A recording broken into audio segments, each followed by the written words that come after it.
পারেন না। এইরকম দেখায় আপনাদের। আমি যদি না বলি এখান থেকে বাইরে যেতে পারবেন না স্যার, মাথায় রাখেন। ব্রাহ্মণবাড়িয়া ২ আসনে উঠান বৈঠকে বাধা দেওয়ার জেরে আচরণবিধি প্রতিপালনে নিয়োজিত নির্বাহী ম্যাজিস্ট্রেটের সঙ্গে স্বতন্ত্র প্রার্থী রুমিন ফারহানার বাকবিতণ্ডার ঘটনা ঘটেছে। শনিবার বিকেলে সরাইল উপজেলার নোয়াগাঁও ইউনিয়নের ইসলামাবাদ গ্রামে এ ঘটনা ঘটে। পরে আচরণবিধি লঙ্ঘনের অভিযোগে ৪০,০০০ টাকা জরিমানা করা হয়।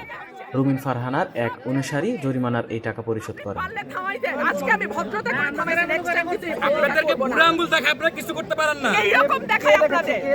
খোঁজ নেন, প্রশাসনে বসে আছেন, খোঁজ নেন। আমরা অভিযোগ দিছি বললাম বুড়া আঙ্গুল দেখায় বসে।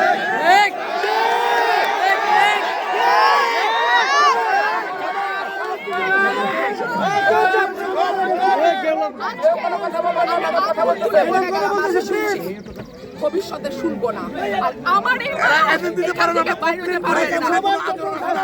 আমি যদি না বলি এখান থেকে বাইরে যেতে পারবেন না স্যার, মাথায় রাখেন।